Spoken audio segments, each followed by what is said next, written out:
A série da Netflix, Cidade Invisível, é aquela série que vai trazer do fundo do poço, do fundo da terra, à tona todo o nosso vasto e rico folclore brasileiro. Tu duvida? Então vem comigo que eu vou te explicar.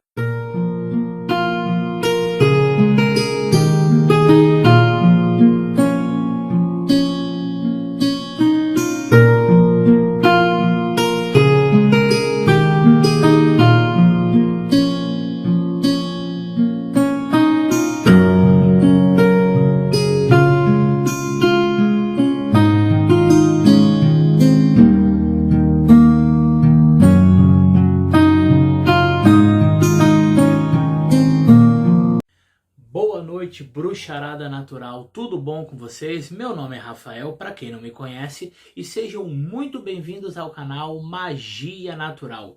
E hoje, galera, o tema vai ser um pouco diferente. Hoje a gente vai bater um papo sobre a série Cidade Invisível da Netflix, uma grande e bela produção falando sobre o nosso folclore brasileiro. Mas antes de eu dar continuidade, e que vocês já devem ter percebido que o vídeo de hoje vai estar com um tema muito bom, eu quero pedir a ajuda de vocês. Para quem não é inscrito do canal, se inscreva, compartilhe com o máximo de pessoas que vocês puderem, deixe o like, ative o sino das notificações, pois assim o YouTube vai reconhecer e entender que vocês estão gostando do meu conteúdo, e toda vez que eu postar algum vídeo novo, ou alguma aula nova, ou alguma dica, ou algum ritual novo, você, de onde estiver, vai receber na mesma hora. Beleza, pessoal? Então, recados dados. Então, bora pro nosso bate-papo. Galera, a gente já tá tão acostumado de ouvir, de ver filmes e séries e contos sobre diversas mitologias, diversos folclores. Por exemplo, os mais conhecidos: nórdico, grego, egípcio, não é verdade? A gente sabe que todas essas mitologias são vastas e ricas, com diversos tipos de heróis, criaturas, espíritos, monstros, deuses e tudo mais. Pois é, galera, mas aí a pergunta que não quer calar: e o nosso Brasil? Aonde entra o nosso Brasil, o nosso folclore brasileiro? O nosso folclore brasileiro, ele é rico? Ele não é rico? Será que ele é melhor ou pior do que os demais folclores que existem aí fora? Uma coisa, galera, que assim, ó, veja bem, é a minha opinião, tá bom? Uma coisa que eu tenho que dizer e admitir, que eu nunca fui muito focado e ligado no nosso folclore. Mas de uns tempos pra cá, eu comecei a perceber, na verdade já faz muitos e muitos tempos atrás, mas mais recentemente, assim, não tão recentemente, mas enfim, eu fui começando a perceber que o nosso folclore não é que ele seja melhor, a nossa mitologia, né, por assim dizer, ela não é que seja melhor do que as demais vindas de fora. Não, todas elas são ricas. E o nosso folclore não é diferente. O nosso folclore brasileiro, a nossa mitologia brasileira, ela é muito vasta e muito rica. O único problema que existe na nossa mitologia, no nosso folclore brasileiro, é que ele é muito, mas muito pouco divulgado. Ele é praticamente adormecido. Ele é tampado e esquecido. Esses são os termos, na minha opinião, que eu acho que melhor se encaixa, digamos assim. É muito pouco se falado sobre as nossas lendas, sobre as nossas criaturas, sobre os nossos espíritos e deuses, heróis da nosso folclore brasileiro, né? Sobre os grandes ícones e personagens do nosso folclore brasileiro, na minha opinião.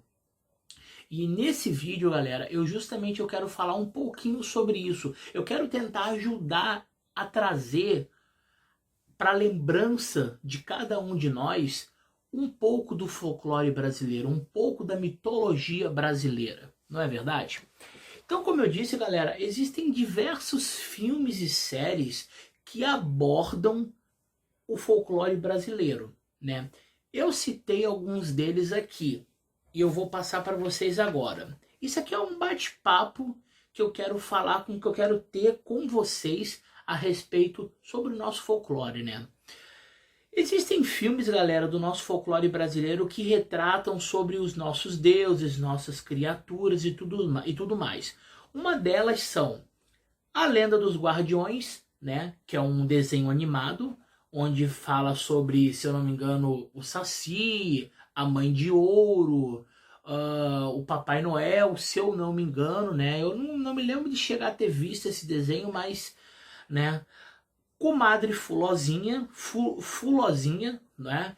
Esse aí, galera, esse Comadre Fulozinha, se eu não me engano, você acha no YouTube, né?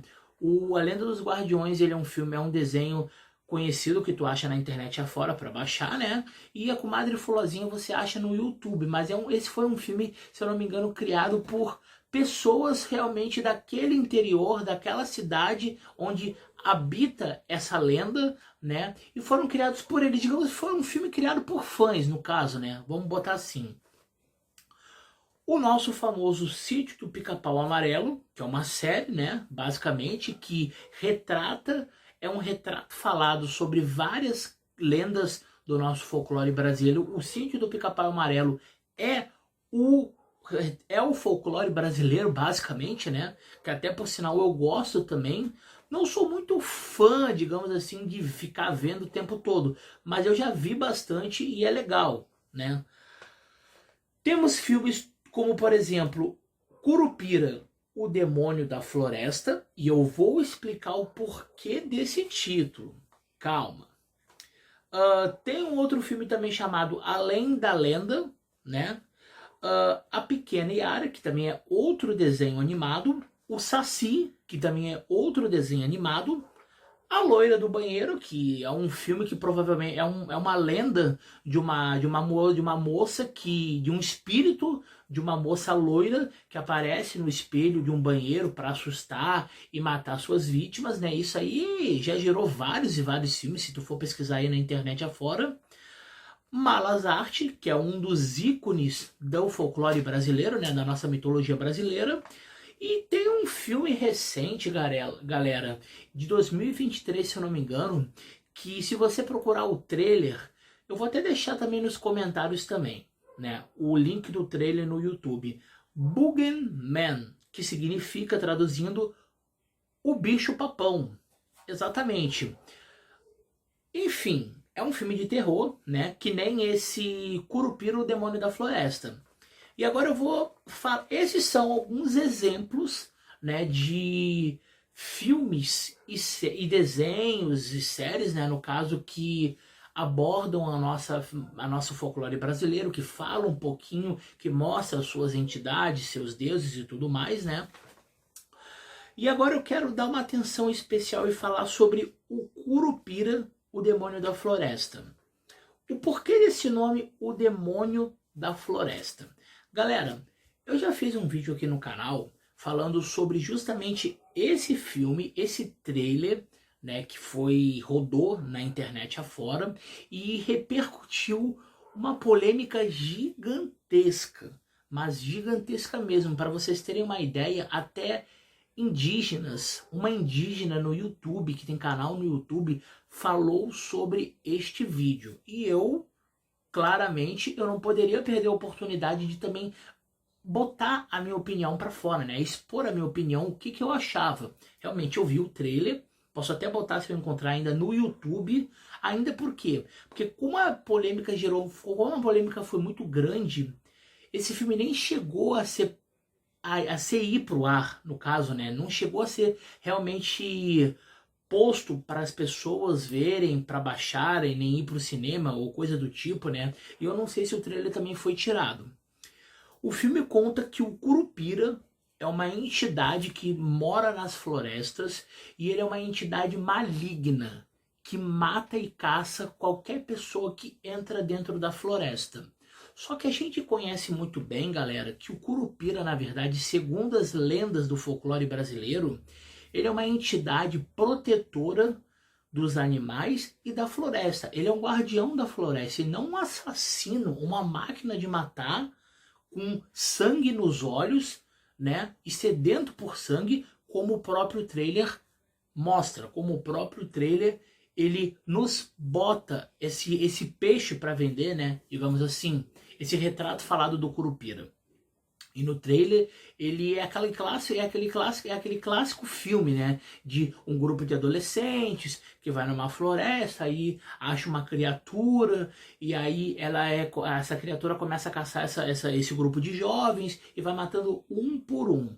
Pois é, tem até um trecho do trailer só para vocês terem uma ideia que o Curupira ele mata uma das mulheres e a cachoeira começa a virar sangue por causa do sangue dela que é derramado.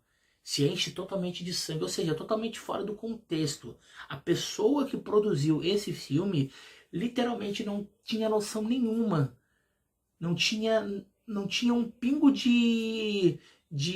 como é que eu posso dizer, galera?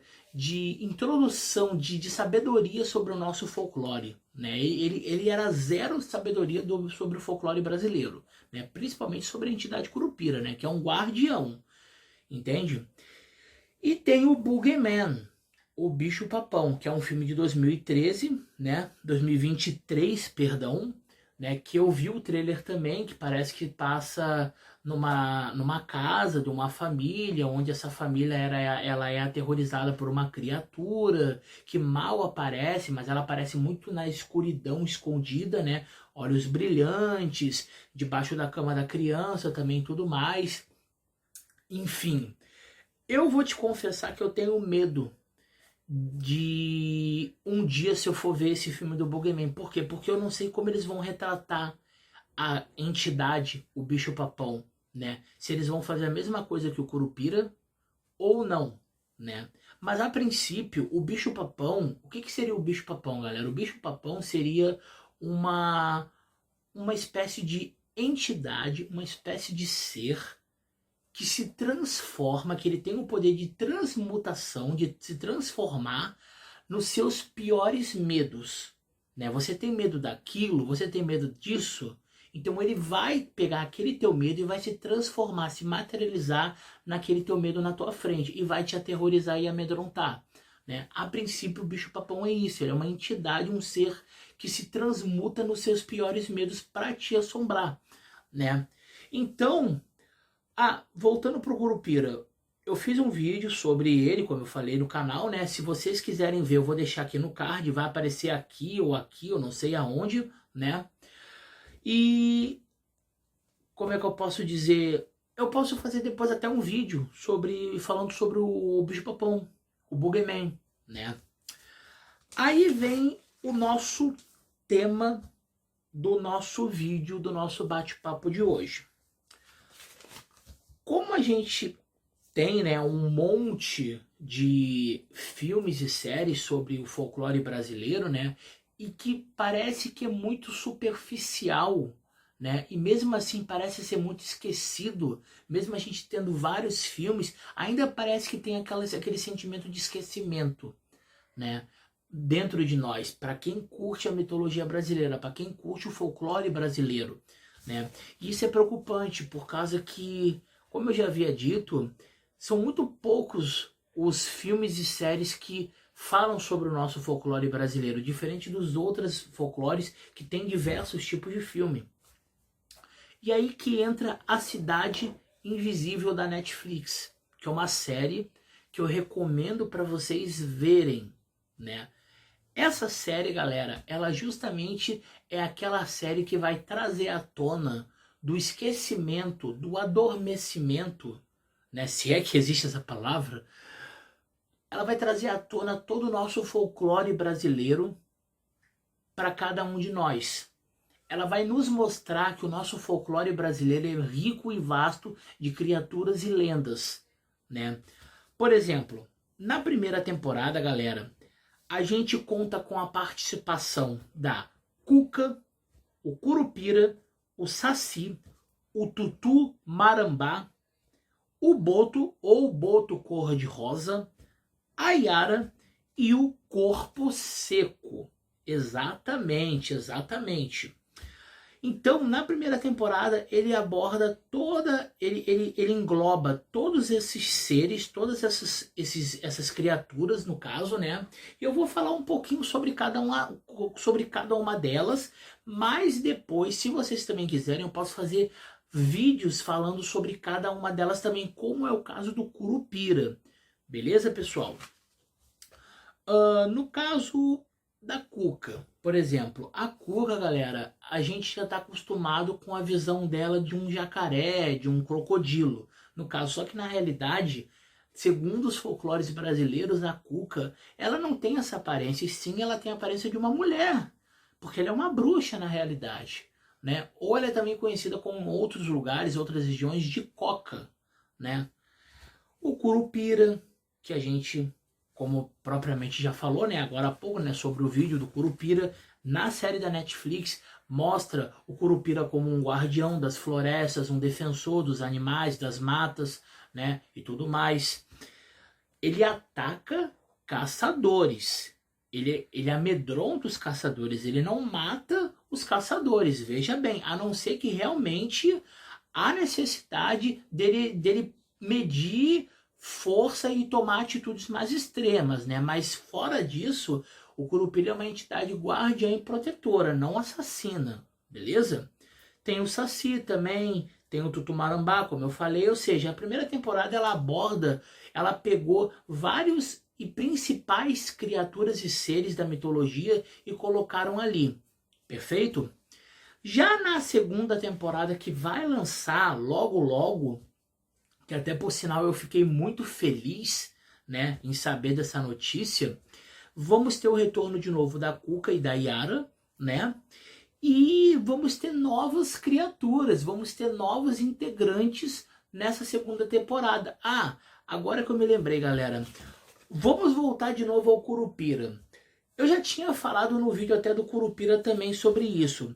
Se fosse, galera, pra gente fazer um filme sobre alguma entidade, alguma criatura do folclore brasileiro, mas com a pegada de terror, eu já tinha até dado exemplos, né, de criaturas e entidades que eles poderiam pegar para fazer.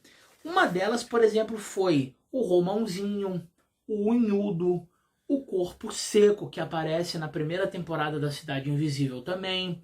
Outro também é a bruxa Seiusi, né, que é uma bruxa que ela tem uma fome gigantesca e sobrenatural, que ela sai comendo tudo que vê pela frente, até seres humanos, né? Então, esses são alguns exemplos de criaturas do nosso folclore brasileiro, de seres que eles poderiam ter pego para poder fazer justamente um filme de terror, se é isso que eles queriam fazer, beleza? Então, vamos voltar para a segunda temporada da Cidade Invisível.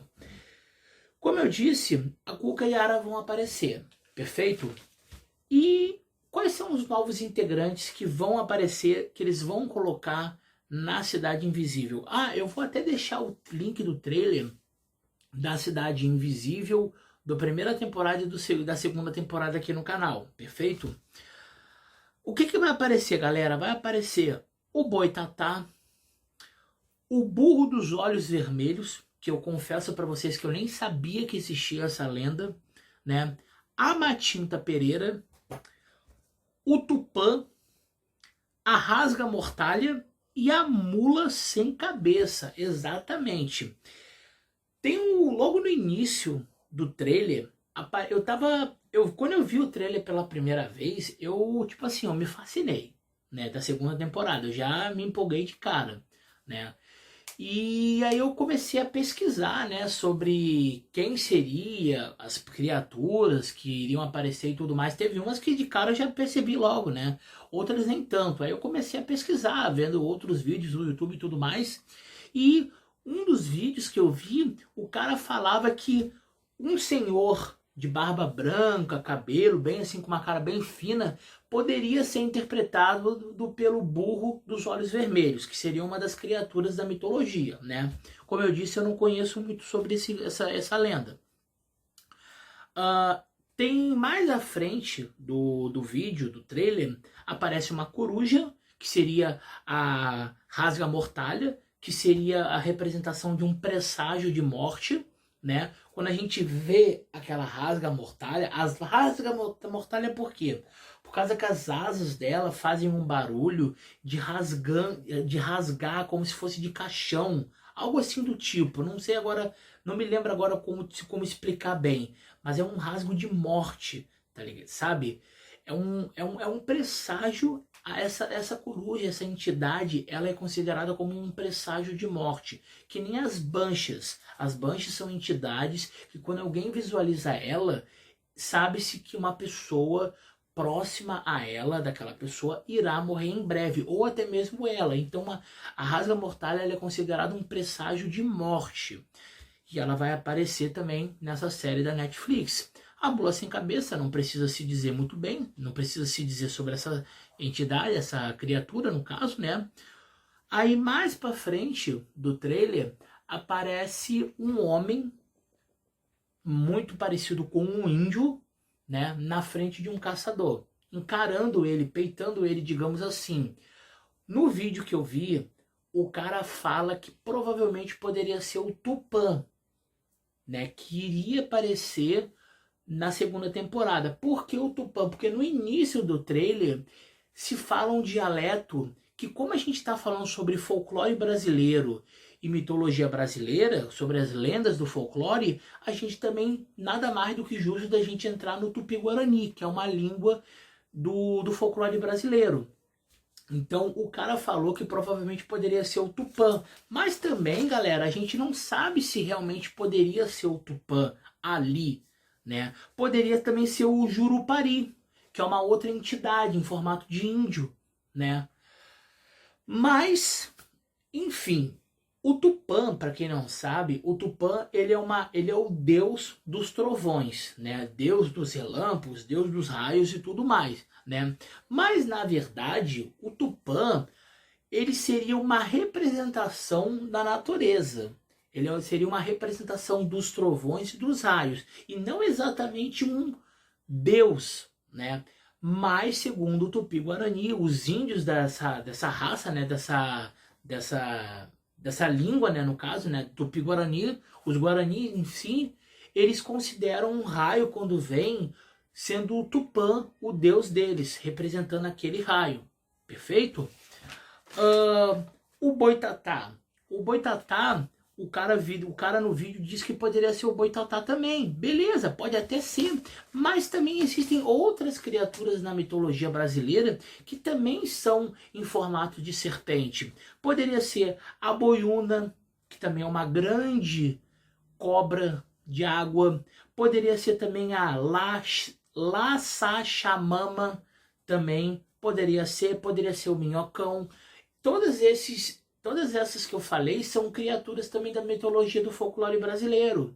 Mas também, como a gente sabe que na primeira temporada eles pegaram as principais criaturas e botaram ali, eu acredito que provavelmente vai ser o Boitatá também, porque na segunda temporada eles vão pegar justamente isso, os principais, outras criaturas principais no caso, né? E tem a Matinta Pereira. A Matinta Pereira, logo de cara, eu reconheci ela. O cara do vídeo, da qual eu pesquisei e vi, né? Que também eu tô trazendo essas informações para vocês. Ele não conseguiu reconhecer a Matinta Pereira. Na verdade, ele não falou em nenhum momento do vídeo dele sobre a Matinta Pereira. Porém, quando eu vi o trailer, eu já reconheci logo de cara. Uma véia, uma mulher véia, com aparência de véia, cabelos brancos, mais ou menos por aqui, né? Com um manto branco. E tem uma parte do trailer que ela tá pulando como se tivesse pairando, acabado de voar e ela estivesse pousando no chão. E as vestes dela ficam de uma forma estranha e sobrenatural, como se fossem asas. E aí quando ela cai no chão, as vestes se transformam e voltam em roupa novamente, em formato de roupa. Ou seja, eu associei tudo isso aí com a Matinta Pereira. E a Matinta Pereira ela é uma entidade, uma bruxa também, das regiões do norte. E aí eu pesquisando mais a fundo, eu comprovei realmente que a Matinta Pereira vai estar nessa série também da Netflix, na segunda temporada de Cidade Invisível. Então, galera, a série da Cidade Invisível é uma série que traz o nosso folclore à tona. É que nem Gerard Gardner. Eu vou fazer agora só uma comparação, que não tem nada a ver uma coisa com a outra, mas é só uma comparação para vocês entenderem. A Wicca, ela estava adormecida há muitos anos atrás, e o Gerard Gardner, ele trouxe à tona a Wicca de volta. E a série da Cidade Invisível justamente está fazendo isso. Ela está trazendo o nosso vasto e rico folclore brasileiro à tona, para todas as pessoas verem que o nosso folclore, ele é muito imenso, ele é muito rico, ele é muito vasto, né? Então, galera, é isso. Eu espero que vocês tenham gostado do trailer, do bate-papo, né? Na verdade, é um bate-papo falando da minha opinião, né? Eu conversando com vocês e tudo mais, né? Espero que vocês tenham gostado desse trailer, desse bate-papo. Qualquer dúvida que vocês tiverem, vocês podem perguntar para mim aqui no campo de comentários, beleza? Deixa o like, compartilhe com seus amigos e familiares, se inscreva no canal, ative o sino das notificações, perfeito, pessoal? E eu vejo vocês nas próximas aulas, nos próximos vídeos, perfeito? Um beijo no coração de cada um de vocês e que os deuses lhe guardem e protejam sempre. Valeu, pessoal!